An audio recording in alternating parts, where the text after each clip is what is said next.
Hello बच्चों, कैसे हो सब लोग। उम्मीद करता हूँ सब लोग बढ़िया से फिट एंड फाइन होंगे। ज़्यादा बाहर घूमना नहीं है आपको, सभी को पता है क्या चल रहा है अभी। तो जैसे हमने पिछले क्लास में जो हमारा फिजिक्स का बहुत ही इम्पोर्टेंट चैप्टर था बच्चों, that is units and measurement, जिसके कॉन्सेप्ट हमें फिजिक्स के पूरे सिलेबस में बार बार यूज में आने वाले हैं, है ना। तो उम्मीद करता हूँ आपको सब लोगों को बढ़िया से समझा होगा वो चैप्टर। अब उसी तरह हमारे फिजिक्स का बहुत ही इम्पोर्टेंट लेसन, दैट इज हम फिजिक्स में जब भी डिफरेंट कॉन्सेप्ट पढ़ते जाएंगे तो हमें कुछ सर्टन मैथमेटिकल टूल्स का हमें ज़रूरत गिरती है। उस मैथमेटिकल टूल्स की ही स्टडी हम इस चैप्टर में करने वाले, जाते मैथमेटिकल मेथड्स। यहाँ पर हम वेक्टर एनालिसिस पढ़ेंगे जो हमें फिजिक्स में बार बार यूज में आएंगी। उसी के साथ साथ कुछ हमारे मैथमेटिक्स में यूज होने वाला कैलकुलस होता है, वो भी इसका यहाँ पे इंट्रोडक्शन है। मगर उसको हम कैलकुलस में मैथमेटिक्स में अच्छे से सबसे बढ़िया से डिटेल में पढ़ेंगे। यहाँ पर हम उसका कुछ बेसिक दिया है, मगर जब जब वहाँ पे आपको जिस पर्टिकुलर टॉपिक में उसका काम आएगा, मैं वहाँ पे उसको आपको बढ़िया से समझाने वाला हूँ, ठीक है। तो सबसे पहले मैं सभी का वेलकम करना चाहूँगा फिर से एक बार हमारे प्यारे से क्यूट से फिजिक्स के चैनल में, that is physical world by Shyam sir, ठीक है बच्चों। तो देखिए, जैसे हम फिजिक्स की बात करते तो फिजिक्स में हम कई सारे फिजिकल क्वांटिटीज की स्टडी करने वाले हैं, है ना। और फिजिकल क्वांटिटी क्या होती है तो आपको अभी बढ़िया से समझ ही गया है। वीडियो के अपने यूनिट्स एंड मेजरमेंट के फर्स्ट वीडियो लेक्चर में हमने सबसे पहले फिजिकल क्वांटिटी क्या होती है वही समझे थे। अब जैसे यूनिट्स एंड मेजरमेंट में जब हमने फिजिकल क्वांटिटीज की स्टडी की तो हमने फिजिकल क्वांटिटी को बेटा दो कैटेगरी में डिवाइड किए थे, that is fundamental physical quantity and derived physical quantity, है ना। तो फंडामेंटल यानी बेसिक क्वांटिटी होती है जो किसी दूसरों के ऊपर डिपेंड नहीं रहती है, फॉर देयर मेजरमेंट उनका खुद का एक पर्टिकुलर यूनिट होता था, है ना। उसी तरह डिराइव्ड क्वांटिटी किसे बोले थे, जो फंडामेंटल क्वांटिटी का यूज करके उसके ऊपर डिपेंड थी, उन सभी क्वांटिटीज को हमने बोले थे डिराइव्ड क्वांटिटी। तो जिस तरह हमने फिजिकल क्वांटिटीज को दो कैटेगरी में डिवाइड किया था, फंडामेंटल एंड डिराइव्ड क्वांटिटी, उसी तरह फिजिकल क्वांटिटी और दो कैटेगरी में डिवाइड होती है, that is scalar quantity and vector quantity. अब स्केलर क्वांटिटी और वेक्टर क्वांटिटी क्या होती है, इसको समझने के पहले थोड़ा सा हम बेसिक जानकारी ले ले। फिजिक्स में जैसे बच्चों हम बात करते हैं फिजिकल क्वांटिटी की, तो कुछ फिजिकल क्वांटिटीज ऐसी होती है जिनको सिर्फ और सिर्फ मैग्नीट्यूड से पूरी तरह से हम उसको डिस्क्राइब कर सकते, मगर कुछ फिजिकल क्वांटिटीज ऐसी होती है जिनको कंप्लीटली अगर हमें डिस्क्राइब करना है तो मैग्नीट्यूड उस पर्टिकुलर फिजिकल क्वांटिटी की वैल्यू नंबर में जो लिखी जाती है, इसके साथ साथ डायरेक्शन की भी जरूरत होती है। जैसे आपको बोला गया कि आपको एक पर्टिकुलर टाइम दिया और इस पर्टिकुलर टाइम पीरियड में कोई पर्सन है, वो कुछ ड्यूरेशन में क्या कर रहा है, कुछ सर्टन स्पीड से मूव हो रहा है। आपको स्पीड पता है उस पर्सन की जो मोशन कर रहा है, और साथ ही साथ आपको उसकी कितने टाइम पीरियड में वो ये सब स्पीड कवर कर रहा है वो भी आपको दिया है। तो आप अगर आपके पास टाइम है ना, टाइम दिया है, स्पीड दिए, तो वहां से हम इस गिवन डेटा से हम क्या निकाल सकते हैं, उस पर्टिकुलर पर्सन ने कितना डिस्टेंस कवर किया, बराबर है। मगर आपको अगर पूछा जाए कि वो पर्सन कहाँ पर है अभी एग्जैक्टली, तो ये आप बता सकते हो क्या? नहीं। आपको उस पर्टिकुलर गिवन डेटा से सिर्फ और क्या मिला, डिस्टेंस। डिस्टेंस एक ऐसी क्वांटिटी है जिसको सिर्फ और सिर्फ मैग्नीट्यूड की जरूरत होती है। तो आपको टाइम और स्पीड से क्या मिल जाएगा बच्चों, उस पर्टिकुलर पर्सन ने कितना डिस्टेंस ट्रैवल किया, बट उसकी एग्जैक्ट लोकेशन कहाँ पर वो नहीं पता चलेगा। यहाँ पे डायरेक्शन की जरूरत तो नहीं गिर रही, बट अगर आपको उस पर्सन की final position with respect to initial position यानी डिस्प्लेसमेंट की अगर बात करोगे तो वो आप नहीं बता सकते हो। क्योंकि डिस्प्लेसमेंट एक ऐसी क्वांटिटी है बच्चों जिसको मैग्नीट्यूड के साथ मतलब एक पर्टिकुलर वैल्यू के साथ साथ डायरेक्शन की भी जरूरत होती है। आपने 9th-10th क्लास में पढ़ चुके हो डिस्टेंस और डिस्प्लेसमेंट। आपने 9th-10th में स्केलर और वेक्टर क्वांटिटी के बारे में थोड़ा सा सुना भी है, बट उसको डिटेल में नहीं पढ़े। तो हम इस 11th स्टैंडर्ड में इसको स्केलर और वेक्टर क्वांटिटी को डिटेल में पढ़ेंगे। इसके एप्लीकेशंस हम फिजिक्स के वेरियस चैप्टर्स में इसको यूज करने वाले। तो जैसे मैंने बताया कि हमें कुछ ऐसी क्वांटिटीज होती है जिनको डिस्क्राइब करने के लिए सिर्फ और सिर्फ मैग्नीट्यूड मतलब उसकी पर्टिकुलर वैल्यू, न्यूमेरिकल वैल्यू और उसका यूनिट, सिर्फ इसकी जरूरत होती है। ऐसे फिजिकल क्वांटिटीज को बच्चों हम बोलते हैं स्केलर क्वांटिटी। क्या बोला? स्केलर क्वांटिटी किसे कहेंगे? The physical quantity which can be completely describe by its magnitude only. तो स्केलर क्वांटिटी में बच्चों क्या होता है? ओनली मैग्नीट्यूड की जरूरत होती है। There is no need of direction to explain this quantity. ठीक है, तो जितनी भी फिजिकल क्वांटिटी है जिसको हम कंप्लीटली डिस्क्राइब कर सकते हैं on the basis of its magnitude only, उन सभी फिजिकल क्वांटिटी को क्या कहेंगे बच्चों? हम स्केलर क्वांटिटी। ओके, अब फॉर एग्जांपल की बात करते हैं तो स्केलर क्वांटिटी के कौन से एग्जांपल है? जैसे हम किसी दुकान में गए, कपड़े की दुकान में, उसको बोले कि हमें 5 मीटर कपड़ा दीजिए, जैसे लेंथ की बात कर रहे हैं ना। अगर हमें लेंथ चाहिए तो लेंथ के लिए हमें किसी डायरेक्शन को बताने की जरूरत है क्या?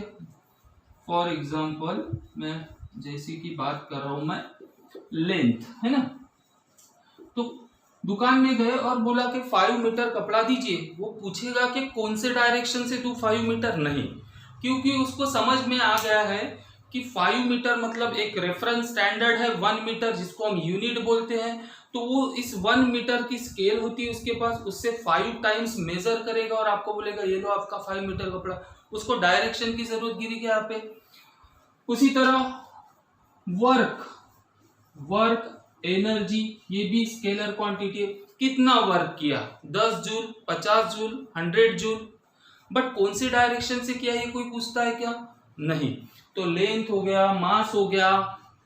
जैसे किराना दुकान में आप ग्रोसरी शॉप में जाओगे तो वहां पे 5 kg दो, मतलब 5 kg कोई शुगर दो बोलोगे तो उसको पता है 1 kg एक रेफरेंस स्टैंडर्ड है उसके पास, उसके 5 टाइम्स देना है। वो पूछेगा कि कौन से डायरेक्शन से 5 kg शुगर दूं? नहीं। तो कुछ सर्टन ऐसी फिजिकल क्वांटिटीज होती है जिनको हमें एक्सप्लेन, कंप्लीटली एक्सप्लेन करने के लिए कोई डाउट नहीं है किराना दुकान वाले के दिमाग में कि यार 5 kg मतलब कौन से डायरेक्शन देना, ये उसके दिमाग में कोई कंफ्यूजन है। उसको सिर्फ उसके मैग्नीट्यूड यानी एक न्यूमेरिकल वैल्यू 5 और उसका यूनिट, बस इस दो पर्टिकुलर, इससे वो उस क्वांटिटी के बारे में कंप्लीटली समझ में आ रहा है उसको। तो 5 एक न्यूमेरिकल नंबर और kg वो क्या हो गया? उस पर्टिकुलर क्वांटिटी का मैग्नीट्यूड। तो मैग्नीट्यूड मतलब एक न्यूमेरिकल वैल्यू, साथ में उसका एक यूनिट होता है ना। तो लेंथ हो गया, वर्क हो गया, मास हो गया, टेम्परेचर हो गया, डेंसिटी हो गई। ऐसी बहुत सारी फिजिकल क्वांटिटीज है जिसको सिर्फ और सिर्फ मैग्नीट्यूड की जरूरत गिरती है। तो उन सभी फिजिकल क्वांटिटीज को बच्चों हम क्या कहने वाले हैं? Scalar quantity. ओके, अब स्केलर क्वांटिटी तो हो गई, उसके साथ साथ हमने जो दूसरी कैटेगरी हमारी फिजिकल क्वांटिटी की, that is called as vector quantity. अब वेक्टर क्वांटिटी किसे कहेंगे? जैसे मैंने कहा कि कुछ फिजिकल क्वांटिटीज ऐसी होती है जिनको सिर्फ उसके मैग्नीट्यूड से हम कंप्लीटली एक्सप्लेन कर सकते हैं, but there are certain physical quantities which can be completely expressed or which can be completely described by magnitude as well as direction. Without direction हम उस particular physical quantity को completely describe नहीं कर सकते, मतलब उसे explain करने के लिए हमें magnitude के साथ साथ किसकी जरूरत गिरती है बच्चों? उसके डायरेक्शन की। उन सभी फिजिकल क्वांटिटीज को हम क्या कहने वाले? Vector quantity. तो वेक्टर क्वांटिटी क्या होती है? ऐसी physical quantity which has magnitude as well as direction. तो जितनी भी फिजिकल क्वांटिटीज हम फिजिक्स में पढ़ेंगे जिसको मैग्नीट्यूड के साथ साथ डायरेक्शन के ऊपर भी वो डिपेंड करेगा, उन सभी फिजिकल क्वांटिटीज को कहेंगे हम बच्चों वेक्टर क्वांटिटी। ठीक है, so those physical quantity which can be describe with the use of magnitude as well as direction. Without direction और विदाउट मैग्नीट्यूड हम इस क्वांटिटी को एक्सप्लेन नहीं कर सकते, तो इस क्वांटिटी को क्या कहेंगे हम वेक्टर क्वांटिटी। जैसे इसको समझने के लिए एक एग्जांपल देते हैं। जैसे यहाँ पर मैंने एक बॉल रखा है, ओके। अब मैंने बोला कि इस बॉल के ऊपर मैंने 10 न्यूटन का फोर्स लगाया, तो बॉल कहाँ पर डिस्प्लेस होगा, किधर जाएगा, किधर मूव होगा। तो आपको एक चीज तो बता दिया मैंने, फोर्स कितना लग रहा है, हमारा फोर्स लग रहा है 10 न्यूटन। तो एक न्यूमेरिकल वैल्यू और उसका यूनिट मतलब क्या बता दिया मैंने, उस फोर्स का मैग्नीट्यूड बता दिया। बट आपके दिमाग में ये सवाल आ रहा होगा, सर फोर्स तो हम 10 न्यूटन का लगा रहे हैं, बट वो किस डायरेक्शन से लगा रहे, तभी तो आप बता पाओगे कि उसकी फाइनल पोजीशन मतलब किधर जाने वाला है बॉल, है ना। अगर हम उसको लेफ्ट से फोर्स लगाते तो वो राइट में जाएगा, अगर हम उसको राइट से फोर्स लगाएंगे तो लेफ्ट में जाएगा, डाउन से लगाएंगे तो अप जाएगा, अप से लगाओगे तो डाउन जाएगा। मतलब देखिए, अब सिर्फ मैंने बोला कि 10 न्यूटन का फोर्स लगाएंगे तो ये जो बॉल है वो कौन से डायरेक्ट मतलब कहाँ जाएगा, तो आपको उस फोर्स मतलब कितना फोर्स लगा रहे उसका मैग्नीट्यूड तो यहाँ पे जरूरी था ही, बट उसके साथ साथ वो फोर्स किस डायरेक्शन से लगा रहे हैं ये भी बहुत मायने रखता है, जिसके वजह से हम उस फोर्स को कंप्लीटली डिस्क्राइब नहीं कर पा रहे।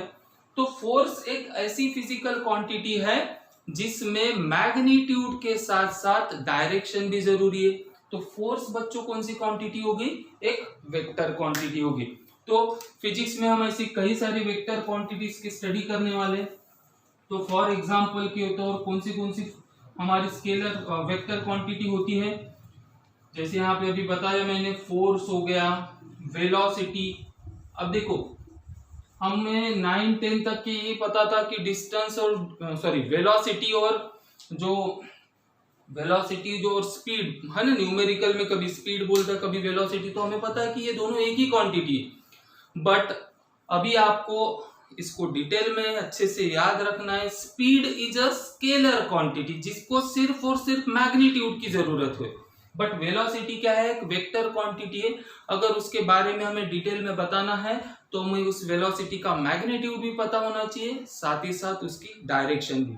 तो फोर्स हो गया, वेलोसिटी हो गई, मोमेंटम हो गया, एक्सेलरेशन हो गया, ऐसी बहुत सारी फिजिकल क्वांटिटीज है जिसे हमें एक्सप्लेन करने के लिए उसके मैग्नीट्यूड के साथ साथ डायरेक्शन की जरूरत गिरती। तो इन सभी फिजिकल क्वांटिटीज को हम क्या कहेंगे, वेक्टर क्वांटिटी। ठीक है, अब चलो स्केलर क्वांटिटी क्या होती है, वेक्टर क्वांटिटी क्या होती है, इसके बारे में जो मतलब आपके दिमाग में कुछ डाउट होगा तो वो क्लियर हो गया। बट अब जैसे मैं एक एग्जांपल के तौर लेता हूं, मेरे पास दो फिजिकल क्वांटिटी है ए और बी। अब इसमें एक स्केलर क्वांटिटी है और एक वेक्टर क्वांटिटी, और आपको पूछा गया कि इसमें से ए और बी में से स्केलर क्वांटिटी कौन सी है और वेक्टर क्वांटिटी कौन सी है। तो क्या आप बता सकते हो सिर्फ ए और बी ऐसे दो फिजिकल क्वांटिटी के दो नाम है तो उससे पता चलेगा कि आपको, आप कंफ्यूज रहोगे। इसीलिए ये कंफ्यूजन नहीं होना चाहिए कि हमें स्केलर क्वांटिटी और फिजिकल क्वांटिटी को आइडेंटिफाई करते आना चाहिए। इसलिए वेक्टर क्वांटिटी को जब भी हम रिप्रेजेंट करते हैं वेक्टर फॉर्म में, तो हम क्या करते हैं, वेक्टर फॉर्म में जब भी हम लिखते हैं उसको रिप्रेजेंटेशन करते हैं, तो हमें उस फिजिकल क्वांटिटी के सर के ऊपर उसके टॉप पर क्या करते हैं, हम ऐसा एक एरो लगाते हैं। ठीक है, तो अगर देखिए यहाँ पर ए और बी जैसे दो क्वांटिटी है, बोला मैंने बी के ऊपर एरो लगा दिया। अब पूछूंगा कि मैं स्केलर कौन सी और वेक्टर क्वांटिटी कौन सी, तो आपको पता है कि जिसके सर के ऊपर मतलब जिसके टॉप पर एक एरो दिखेगा, उस क्वांटिटी को हम बोलेंगे directly it is a vector quantity, क्योंकि उसको रिप्रेजेंट करने के लिए हम उसका इस तरह से रिप्रेजेंटेशन हम करते हैं वेक्टर क्वांटिटी का। ठीक है, तो आइए वेक्टर के रिप्रेजेंटेशन को थोड़ा सा और डिटेल में हम समझ लेते हैं। तो जब भी हमें किसी फिजिकल क्वांटिटी को वेक्टर फॉर्म में रिप्रेजेंट करना रहा, तो जनरली हम वेक्टर क्वांटिटी को कैसे रिप्रेजेंट करते हैं, एक हम डायरेक्टेड लाइन सेगमेंट का यूज करते हैं। इट इज रिप्रेजेंटेड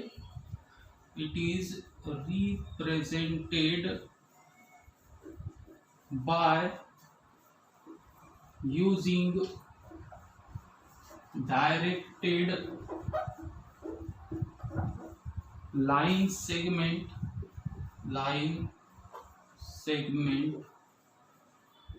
और बाय एन एरो, है ना, एरो से भी हम इसको रिप्रेजेंट करते हैं।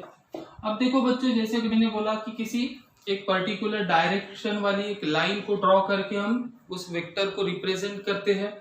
तो जो लाइन की लेंथ होती है ना, एक पर्टिकुलर लेंथ भी हम वहां पे रिप्रेजेंट करेंगे। तो वो लेंथ क्या रिप्रेजेंट करती है, उस वेक्टर का मैग्नीट्यूड रिप्रेजेंट करता है।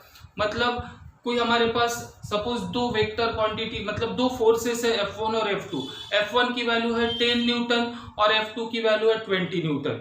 अब हमें इन दोनों वेक्टर को रिप्रेजेंट करना है, तो मैंने 10 न्यूटन के लिए एक एरो निकाला एक पर्टिकुलर लेंथ का, मगर मुझे जब 20 न्यूटन निकालना रहेगा, 20 न्यूटन वाले फोर्स को रिप्रेजेंट करना रहेगा, तो मुझे पहले वाले जो लाइन सेगमेंट है उससे डबल लेंथ वाला अगर मैं एरो निकालता हूं, तो आपको समझ में आएगा कि पहला फोर्स 10 न्यूटन का है तो दूसरा फोर्स है 20 न्यूटन का। तो जो लाइन सेगमेंट हम यूज करते हैं टू रिप्रेजेंट द वेक्टर, तो उस लाइन की जो लेंथ होती है वो रिप्रेजेंट करता है उस पर्टिकुलर वेक्टर का मैग्नीट्यूड। ठीक है, अब जैसे फॉर एग्जांपल इसको समझने के लिए देखते हैं हम कि कोई मुझे एक पर्टिकुलर डिस्प्लेसमेंट दिखाना है, तो जिस डिस्प्लेसमेंट की फॉर एग्जांपल वैल्यू है, मतलब मैग्नीट्यूड है सपोज 10 मीटर। ओके, तो मैंने यहां पर इस तरह से एक लाइन ड्रॉ कर दी जिसमें एक एरो है जो डायरेक्शन दिखा रहा है उस वेक्टर की।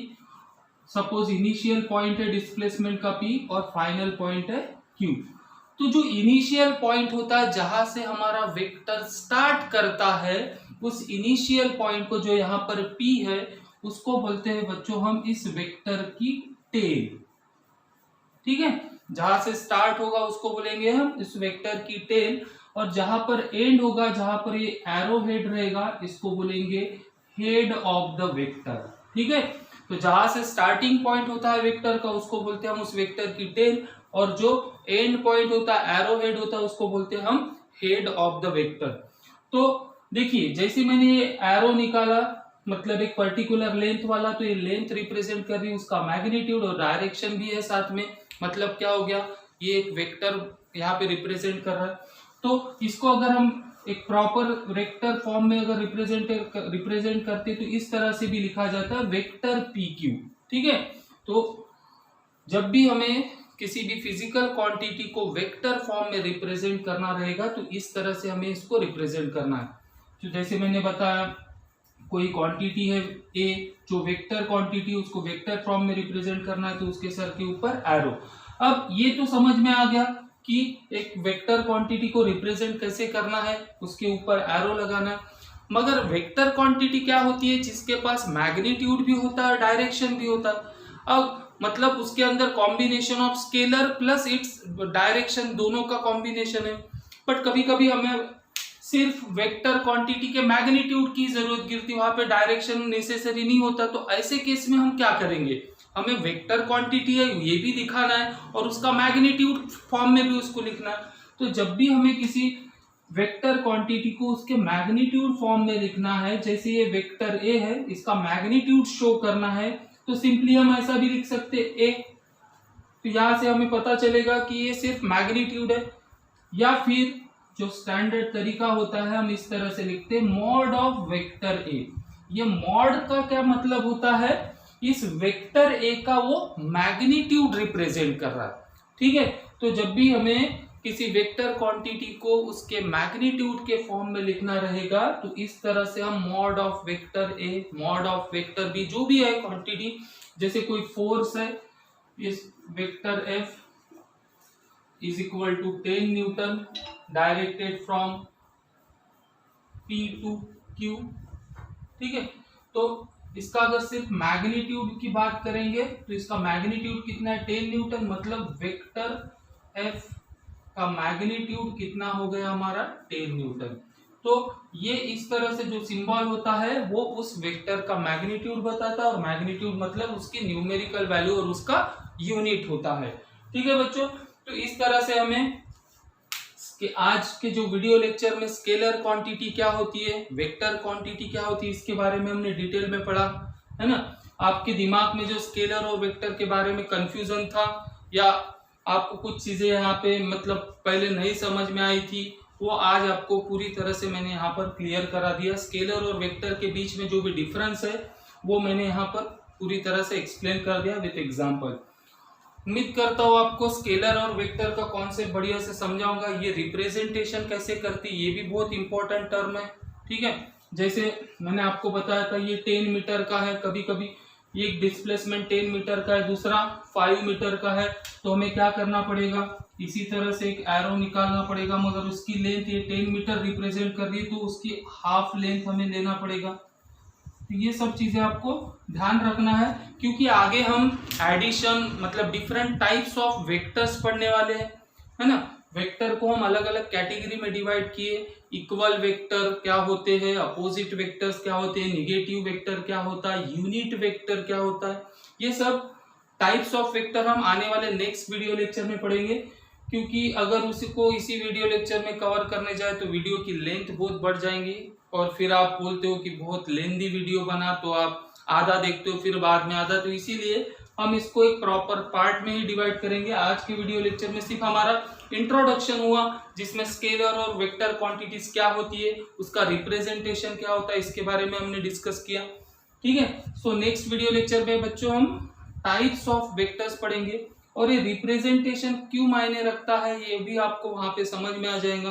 क्योंकि आगे हम और addition of vector, product of vector quantities, ये सब हम नेक्स्ट मतलब आने वाले वीडियो लेक्चर में डिस्कस करने वाले। तो ये आज जो पढ़े हैं उसका कॉन्सेप्ट, उसके जो कॉन्सेप्ट है वो हमें आगे के वीडियो लेक्चर में भी यूज आने वाले हैं, इसलिए आपको इनको अच्छे से याद रखना है, ठीक है। सो उम्मीद करता हूँ आपको बढ़िया से समझाऊंगा आज का वीडियो लेक्चर, तो आप इसको लाइक एंड शेयर भी कर सकते हो, ठीक है। तो आज के लिए इतना ही, नेक्स्ट वीडियो लेक्चर में मिलते हैं हम। तो तब तक के लिए सभी को thank you very much for watching the video and have a nice day.